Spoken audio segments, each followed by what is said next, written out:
نابولي يا سلام، نابولي يا سلام، نابولي انتهى الكلام، انتهى الكلام، نابولي مسك الختام.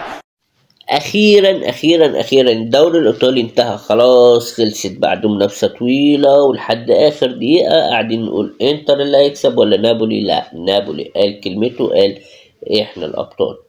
انتر على نفسه، سحالي على نفسكم.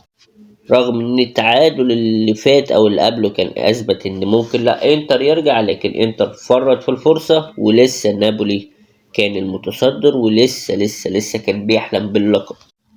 والدوري اللي اتحسم هو اخر دوري اتحسم في اوروبا، كان هو اقوى دوري في اوروبا الصراحه السنه دي. رجعنا تاني لايام جنة كرة القدم. نابولي هو بطل الدوري الايطالي. احفاد مارادونا اثبتوا ان هم السنه دي هم الاقوى في ايطاليا، لا ميلان اللي في مركز متدني ولا انتر اللي خسر الكاس وما قدرش انه يسيطر على الدوري ولا على صدارة الدوري. واللي بالرغم من انه كسب برشلونة بس لسه في امل لدوري ابطال اوروبا، لكن الناس شايفة ان مش الانتر اللي هيحصل على دوري ابطال اوروبا، ده باريس اللي هيحصل على دوري ابطال اوروبا لقوة الفريق الفرنسي. احفاد مارادونا بيكرروا تاني في مدة قليلة جدا حصولهم على لقب الدوري الايطالي السكوديتو الكالتش زي ما بيتقال عنه زمان.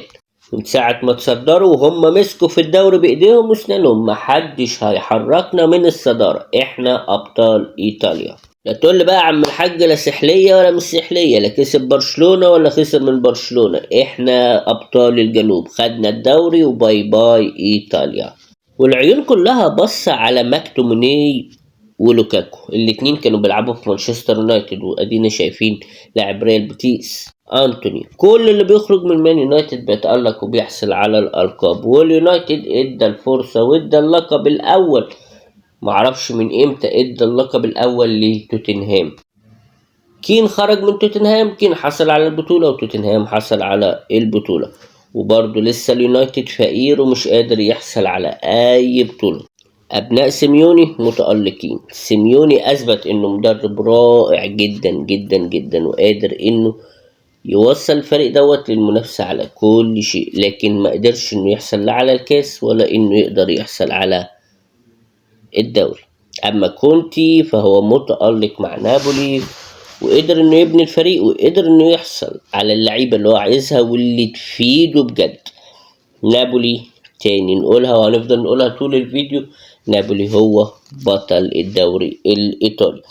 بعد ما كفارة تسخيليا مشي وأوسمين كله قال بس نابولي بقى قدامك 25 سنة عقبال ما يفوز بالدوري، لكن رجع تاني نابولي وكسب الدوري. أقوى دوري وأصعب دوري في آخر السنين.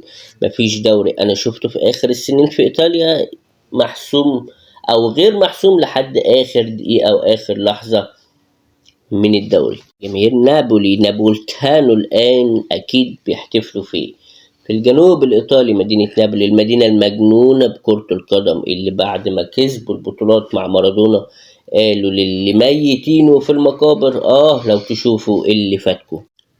والدوري السنة دي بينسب لماكتوموني، سكوديتو ماكتوموني أكتر من سكوديتو كونتي. نابولي من أول ما تصدر وهو مسيطر على الدوري، هتضرب هنضرب هنكسر لو كسرت. احنا نابوليتانو، احنا نابولي، احنا ابطال الجنوب، احنا لسه مسيطرين، والدوري السنة دي في الجنوب يا سحالي.